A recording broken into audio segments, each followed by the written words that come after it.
চলে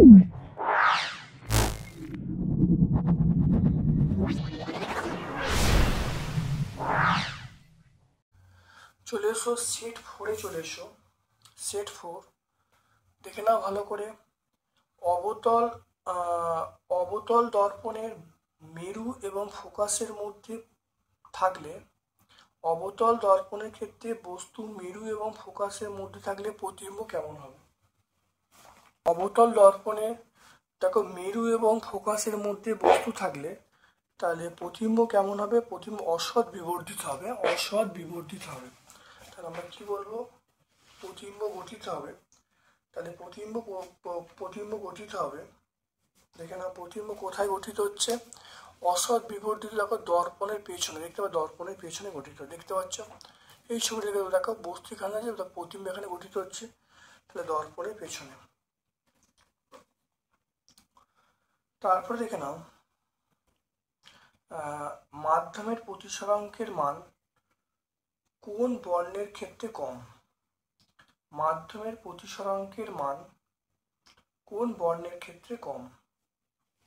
দেখে নাও আমরা জানি যে মিউ সমান মিউ প্রপোর্শনাল 1/λ, এটা আমরা জানি মিউ প্রপোর্শনাল 1/λ। তাহলে লাল আলোর প্রতিসরাঙ্ক,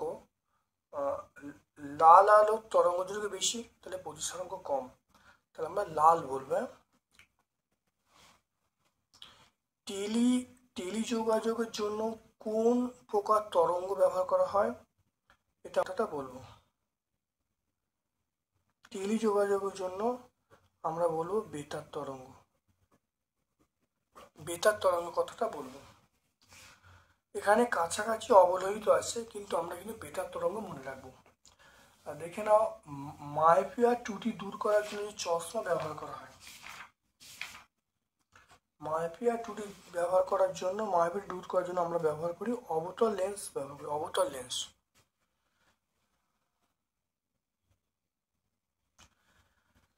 গাড়িতে রিয়ার ভিউ মিররটি ব্যবহার করা হয়, সেটা হলো উত্তল দর্পণে। গাড়িতে রিয়ার ভিউ মিররটি আমরা বলবো উত্তল লেন্স। উত্তল দর্পণে আমরা কি বলবো? গাড়িতে রিয়ার ভিউ মিররটি ব্যবহার করা হয়, ব্যবহার করব। আর গাড়িতে রিয়ার ভিউ মিরর হিসাবে আমরা বলবো উত্তল, আমরা এটা উত্তল দর্পণ বলবো। উত্তল দর্পণ ব্যবহার করব। কি ব্যবহার করব? উত্তল দর্পণ ব্যবহার করব। যে তড়িৎচুম্বকীয় তরঙ্গের কম্পাঙ্ক বেশি সেটি হলো, কম্পাঙ্ক বেশি দেখো এক্স হবে, গামা হবে, প্রথমে সবচেয়ে বেশি গামা, তারপরে এক্স। এখানে অপশন কি আছে? গামা রশ্মি। সিনেমার পর্দায় উৎপন্ন প্রতিবিম্বটি, সিনেমার পর্দায় যে প্রতিবিম্ব তৈরি হয় সেটা আমরা বলবো সদ এবং অবশিষ্ট। তাহলে ক্যামেরার শাটার কি নিয়ন্ত্রণ করে? ক্যামেরার শাটার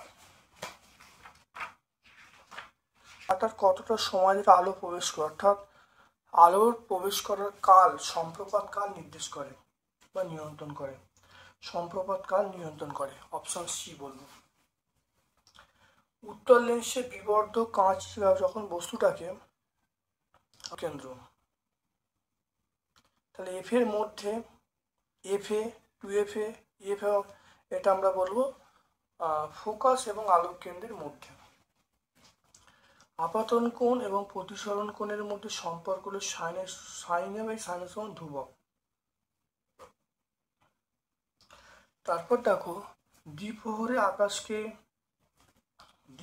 আকাশকে নীল দেখায় কেন? দ্বিপ্রহরে আকাশের রং নীল হয় কেন?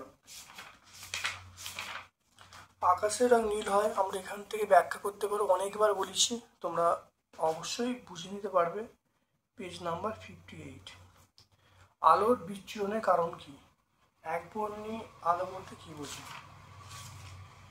আলোর বিচ্ছুরণের কারণ কি? আলোর বিচ্ছুরণের কারণ দেখো, আলোর বিচ্ছুরণের কারণ হলো আলোর বর্ণ আলাদা। আলোর বিচ্ছুরণের কারণ হলো যে, দেখেন আলোর বিচ্ছুরণের কারণটা যে আলোর তরঙ্গ দৈর্ঘ্য আলাদা, তো ল্যামডার মান আলাদা, এই জন্য আলোটা বিচ্ছুরিত হয়। আর একবর্ণী আলো বলতে বোঝাচ্ছে যে আলোর কম্পাঙ্ক একরকম, তাকে বলে একবর্ণী আলো। যে আলোর কম্পাঙ্ক একরকম বা একই প্রকার তাকে আমরা একবর্ণী আলো বলবো। যেমন লাল আলো, সবুজ আলো, এগুলো একবর্ণী আলো। এরপরে চলে এসো এইগুলো দেখে নাও। আলোকরশ্মি লঘু মাধ্যম থেকে ঘন মাধ্যমে এবং ঘন মাধ্যম থেকে লঘু মাধ্যমে চ্যুতিকোণের মান কি হবে চিত্রসহ দেখাতে বলেছে। দেখে নাও ভালো করে, খুব ভালো করে দেখে নাও। দেখো আলোকরশ্মি, দেখো লঘু মাধ্যম থেকে ঘন মাধ্যমের চিত্র দেখতে পাচ্ছ। আর দেখো দেখো এখানে দেখো লঘু, দেখে নাও। আর এখানে দেখে নাও আলোকরশ্মি লঘু মাধ্যমে ঘন মাধ্যমে প্রবেশ করছে, তার যে চ্যুতিকোণ আমরা পাচ্ছি।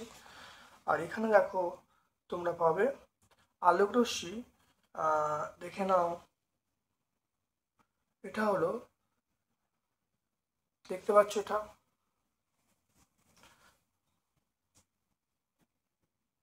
এইখানটা দেখে নাও, এটা হবে ঘন থেকে লঘু। হ্যাঁ, এটা আমরা কি বলবো, এটা বলবো ঘন থেকে লঘু। তাহলে ঘন থেকে, দেখে নাও, ঘন থেকে লঘু মাধ্যমে আসে, তার চিত্র তুমি পাচ্ছ। পেজ নাম্বার আমরা পাবো 42-এ পাবো। প্রিজমের ভেতর দিয়ে আলোকরশ্মি গেলে ও চ্যুতিকোণ কি হবে চিত্র সহ দেখাতে বলেছে এবং চ্যুতিকোণের শর্ত উল্লেখ করতে বলেছে। প্রিজমের মধ্য দিয়ে আলোকরশ্মি গেলে চ্যুতিকোণ কত হবে, এবং দেখে নাও চিত্র এঁকে দেখাতে বলেছে আর ন্যূনতম চ্যুতির শর্ত উল্লেখ করতে বলেছে। দেখে নাও এই ছবিটা তোমরা আঁকবে, তাহলে ডেল্টা সমান I1 প্লাস I2 মাইনাসে লিখলেই হবে। আর ন্যূনতম চ্যুতির শর্ত হলো, যখন আমরা বলবো ন্যূনতম চ্যুতির শর্ত, দেখো পেয়ে যাবে যখন I1 সমান I2 হবে, অর্থাৎ ন্যূনতম চ্যুতি ঘটবে যখন I1 সমান I2 হবে, আপাতন কোণ এবং নির্গম কোণ যখন সমান হবে। তারপরে চলে এসো, একটি প্রিজমের প্রতিসারক কোণ দেওয়া আছে, কাঁচের প্রতিসারাঙ্ক দেওয়া আছে, প্রথম পৃষ্ঠে আলোকরশ্মির আপতন কোণ দেওয়া আছে, তাহলে এখানে বলা আছে চ্যুতিকোণের মান কত হবে। দেখো কিভাবে হবে, একটা ছোট্ট অঙ্ক আছে, কিভাবে হবে এটা দেখো। 3.2 এর অথবা এটা এ দেয়া আছে 60 ডিগ্রি, তারপরে মিউ দেওয়া আছে 1.6, আপাতন কোণ আই দেওয়া আছে, তাহলে আপতন কোণ আই দেওয়া আছে 45 ডিগ্রি।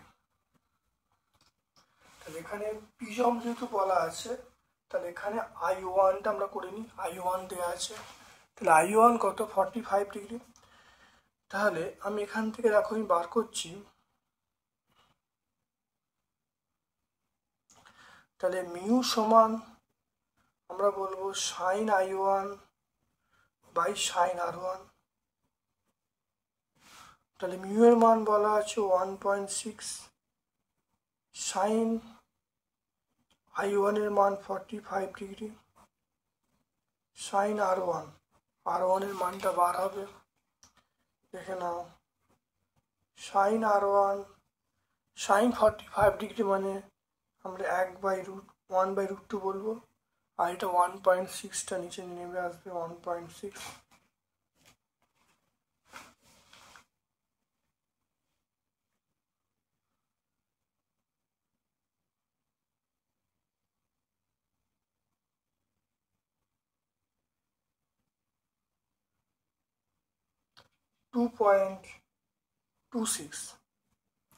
তা 2.26।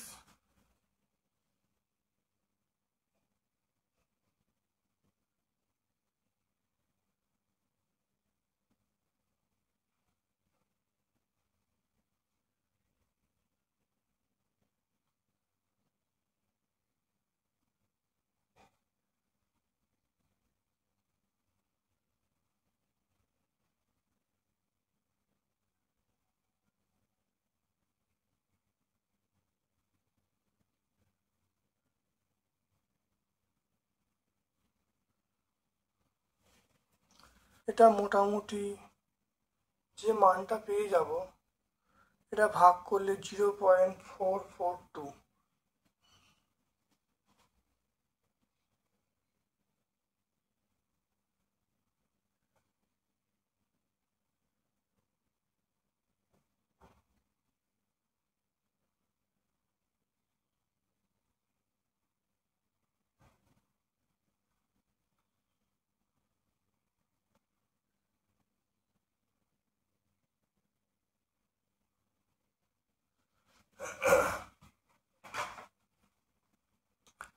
এই মানটা যদি আমরা এরম ধরে নিই যে সাইন, এটা দেখো এটা নিয়ারলি ইকুয়াল টু যদি 0.5 আমরা ধরে নিই, 0.5ই ধরে নিই, তাহলে আমরা এখান থেকে সাইন R1 এর মান পেয়ে যাব সাইন 30 ডিগ্রি, সাইন 30, তাহলে R1 এর মান পেয়ে যাব 30 ডিগ্রি।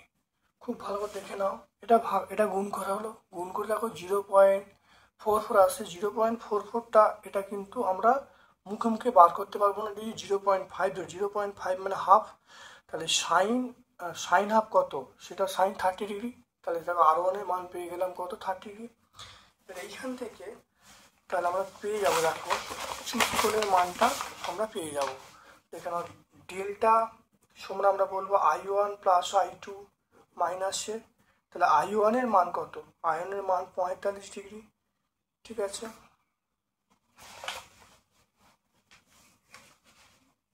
কাঁচের প্রতিসারক কোণ দেওয়া আছে, প্রতিসরাঙ্ক দেওয়া আছে, প্রথম পৃষ্ঠে আলোক রশ্মির আপাতন কোণ এটা দেওয়া আছে। তাহলে আমাকে বলেছে চ্যুতিকোণের মান কত হবে।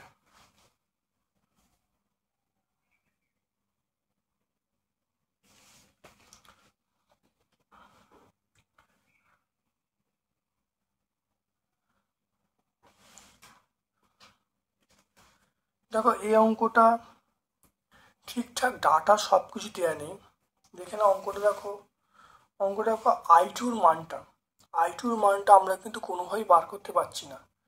I1 এর মানটা দেওয়া আছে, কিন্তু I2 এর মানটা আমরা কিন্তু বার করা সম্ভব হচ্ছে না। তাহলে I2 এর মান যখন বার করা যাচ্ছে না, ডেল্টার মান কিন্তু বার করা সম্ভব হবে না। তো এটা হলো অসম্পূর্ণ ডাটা।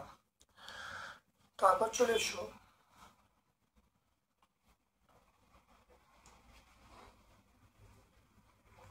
দেখো পর্যায় সারণীর তীব্রতম তড়িৎ ধনাত্মক মৌল, এটা আমরা সিজিয়াম বলবো।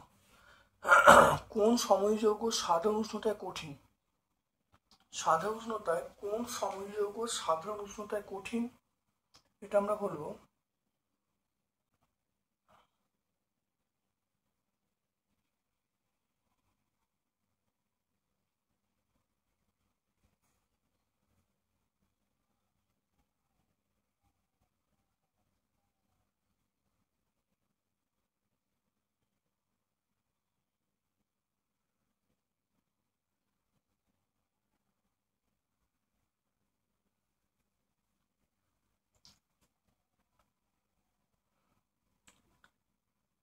তাহলে কোন সমযোগ্য সাধারণ উষ্ণতায় কঠিন, আমরা সিলিকা বলবো।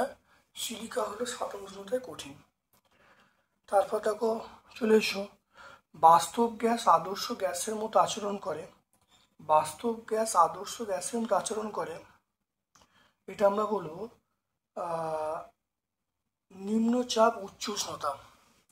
তারপর দেখে নাও ফ্লুরিন আধুনিক পর্যায়ে কোথাও অবস্থান করে, ফ্লুরিন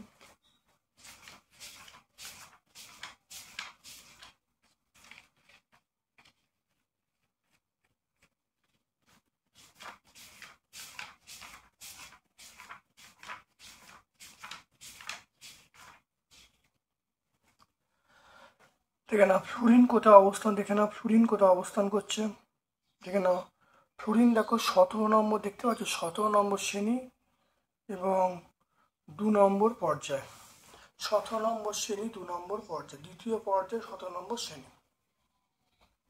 সত্য মিথ্যা বলতো কার্বনের সমযোজ্যতা 4, কার্বনের যোজ্যতা 4 হতে পারে, কার্বনের সমযোজ্যতা 4, এটা 4 হতে পারে, এটা সত্য। তারপর দেখে নাও আর্দ্র আর্দ্র বায়ু শুষ্ক বায়ু অপেক্ষা হালকা, এটাও সত্য। একটি সময় উদাহরণ দাও যেখানে অষ্টক নিয়ে ব্যতিক্রম ঘটেছে, এটা আমরা LIH বলবো। মেন্ডেলিভের পর্যায় সূত্র বিবৃত করতে বলছে। দেখে নাও মেন্ডেলিভের পর্যায় সূত্র দেখে নাও। বিভিন্ন মৌলের ভৌত রাসায়নিক ধর্মগুলো তাদের পরমাণু ভরের সঙ্গে সঙ্গে পর্যায়ক্রমে পুনরাবৃত্ত হয়। এটা 96 পেজে পেয়ে যাবো। আচ্ছা, এবার দেখো নির্দিষ্ট উষ্ণতায় PVV এই লেখচিত্র অঙ্কন করতে বলেছে।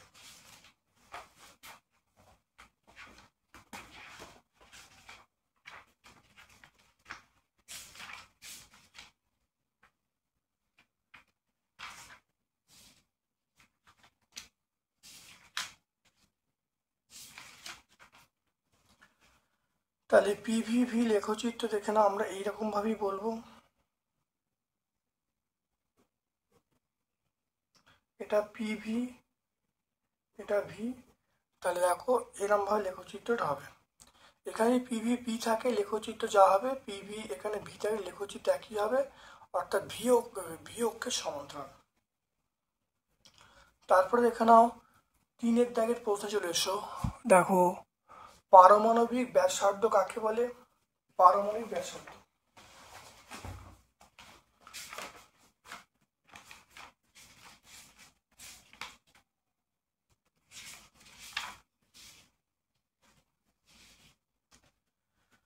দেখে না, পারমাণবিক ব্যাসার্ধ বলতে কোনো বিচ্ছিন্ন পরমাণু নিউক্লিয়াস থেকে বহিস্তম ইলেকট্রন কক্ষের দূরত্বকে আমরা পারমাণবিক ব্যাসার্ধ বলবো।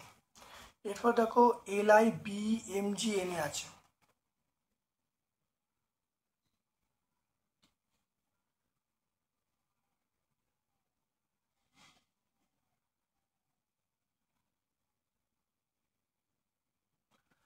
দেখে নাও LIB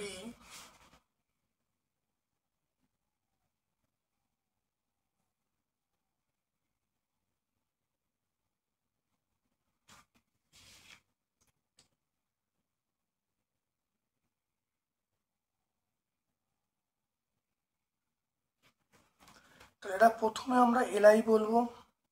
তাহলে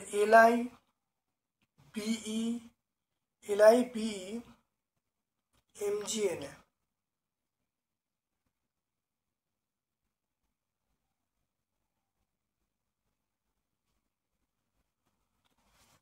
তাহলে আমাকে বলেছে এটা কি বলেছে, ঊর্ধ্বক্রমে সাজাতে বলেছে। তাহলে আমরা প্রথমে সবচেয়ে ছোট কার বলবো? সবচেয়ে ছোট আমি বলবো MG। প্রথমে আমরা MG বলবো, তারপরে MGNA BE LI। তাহলে এটা দেখো 3.1 এর উত্তরটা হবে প্রথমে MG হবে, তারপরে NA হবে, তারপরে BE হবে, তারপরে LI আমরা বলবো LI। দেখতে পাচ্ছ মেন্ডেলিভের পর্যায় সারণী দুটো গুরুত্ব দেখো 7টি করা হয়েছে আর শ্রেণী করা হয়েছে 8টা। মেন্ডেলিভের পর্যায় সারণী দেখে নাও 7টি পর্যায় এবং 8টি গ্রুপ করা হয়েছে। আর এখানে নিষ্ক্রিয় মৌলের কোনো অস্তিত্ব দেওয়া হয়নি। আরেকটা পয়েন্ট আমরা বলতে পারি, পর্যায় সারণী পারমাণবিক ভর বৃদ্ধির সঙ্গে মৌলগুলির ধর্মের পরিবর্তন ঘটেছে, অর্থাৎ একই গ্রুপের মধ্যে মৌলগুলো ধর্মের সাদৃশ্য লক্ষ্য করা যায়। এই পয়েন্টগুলো বলবো 97 আমরা বলবো।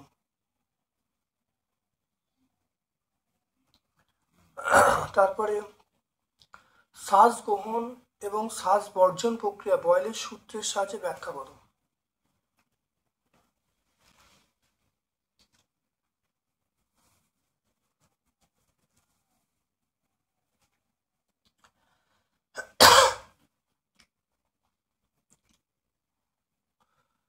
তারপর চলে এসো, একটি ফুটবলে যখন হাওয়া ভরা হচ্ছে তখন দেখা যাচ্ছে চাপ ও আয়তন দুটি বাড়ছে, এখানে বল সূত্র প্রযোজ্য হবে কি?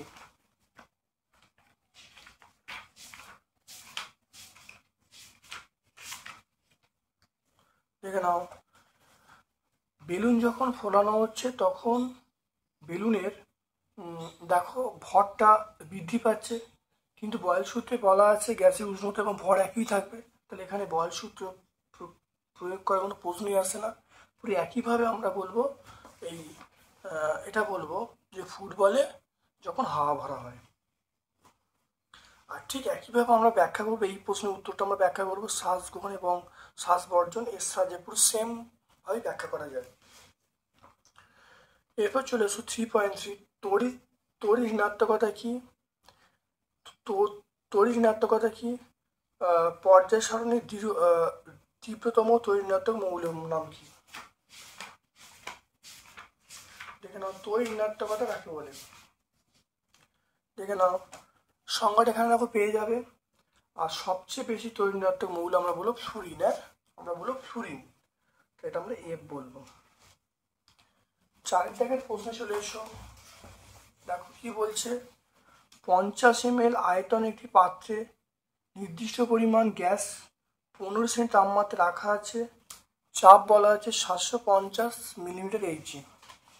গ্যাসটিকে সংকুচিত করে আয়তন 50 সেন্ট তাপমাত্রায় 400 ml করা হলে চাপ কত হবে? এখানে দেখো V1 এর মান বলা আছে 50 ml।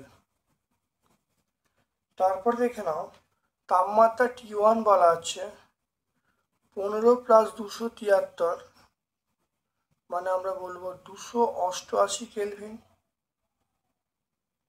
P1 এর মান বলা আছে 750 মিলিমিটার এইচজি, 750 মিলিমিটার। এবার দেখো আমার বলা আছে অন্তিম তাপমাত্রা T2 কত? 273 + 50 কেলভিন।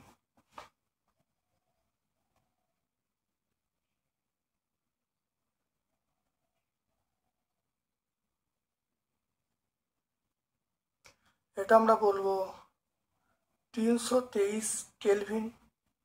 এটা আমরা পেয়ে গেলাম। এরপর দেখে নাও V2 মান 400 ml।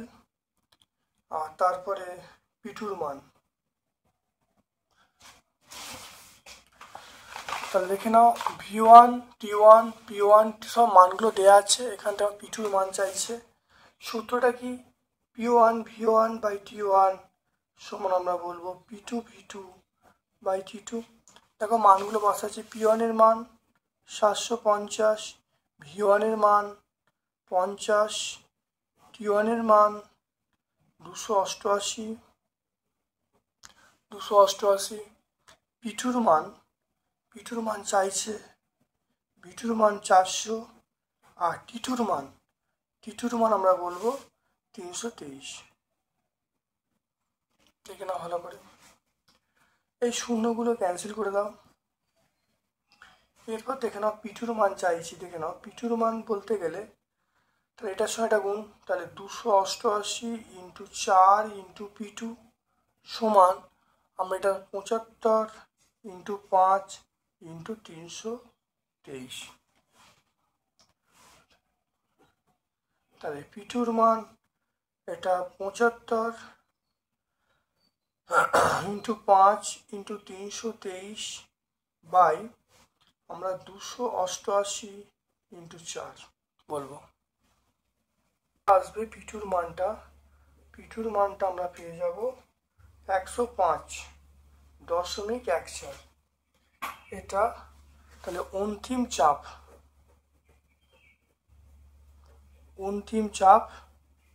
আমরা পেয়ে যাব 105.14 মিলিমিটার এইচজি।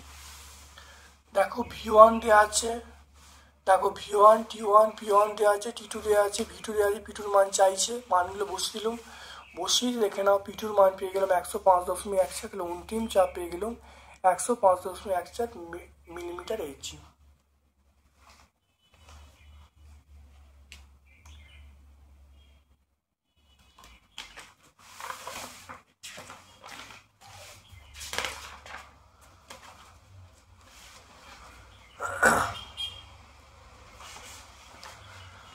দেখে নাও, নির্দিষ্ট উষ্ণতায় নির্দিষ্ট পরিমাণটি গ্যাসের আয়তন 3 লিটার এবং চাপ 12 ATM।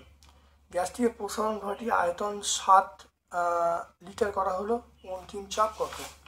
দেখে নাও, ছোট্ট অঙ্ক, তোমরা চলে এসো এখানে। দেখো অথবার প্রশ্ন চলে এসো।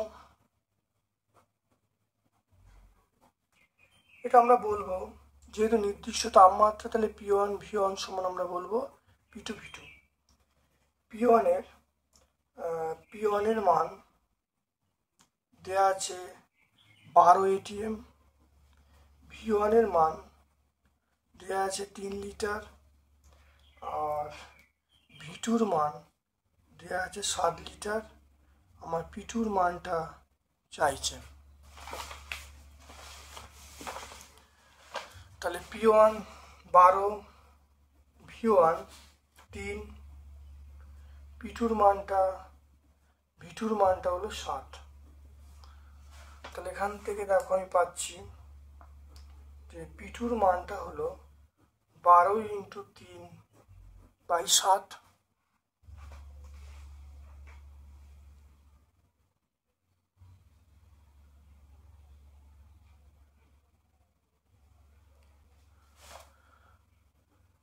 তাহলে P2 মানটা পেয়ে গেল 5.14। তাহলে 5.14, P2 মানটা পেয়ে গেলাম 5.14। তাহলে অন্তিম চাপ কত? অন্তিম চাপ পেয়ে গেলাম 5.14। এটা হলো ATM, অ্যাটমসফেরিক প্রেসার। দেখে নাও, মানগুলো বসিয়ে দিয়েছি, যেহেতু নির্দিষ্ট উষ্ণতা বয়ন সূত্র প্রয়োগ হচ্ছে, তাহলে P1 V1 সমান P2 V2, মানগুলো বসিয়ে দিয়েছি, P2 মান পেয়ে গেছি। একটি ধাতব মৌল X 2টি ইলেকট্রন বর্জন করে এবং একটি অধাতব মৌল Y একটি পরমাণু গ্রহণ করে। একটি মৌল Y একটি পরমাণু একটি ইলেকট্রন গ্রহণ করে। তাহলে আমাকে বলতে বলছে, তাহলে যৌগটা ইলেকট্রন ডট দেখাতে বলেছে। দুটো ইলেকট্রন বর্জন করেছে, একটি ইলেকট্রন গ্রহণ করেছে, ঠিক আছে, MgCl2 হবে। এটা একটা আমরা বলবো আয়নীয় যৌগ। এটা আয়নীয় যৌগ। এরপর দেখে নাও, এর গলনাঙ্ক বেশি হবে এবং জলে দ্রবীভূত হবে, কারণ তাহলে যেহেতু এই যৌগটা একটা আয়নীয় যৌগ, তাহলে দেখে নাও, যেহেতু এটা একটা আয়নীয় যৌগ, তাই আয়নীয় যৌগ হওয়ার জন্য তাহলে এর যে গলনাঙ্ক এবং স্ফুটনাঙ্ক বেশি হবে এবং জলে দ্রবীভূত হবে। এর বৈশিষ্ট্য মধ্যে পাওয়া যাচ্ছে। ইথাইনে লুইস ডট। ইথাইন মানে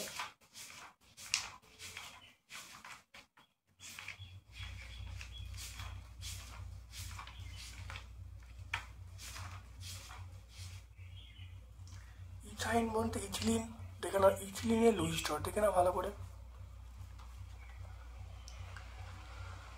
তারপরে ফসজিনে ফসফরাসের সমযোজ্যতা কত?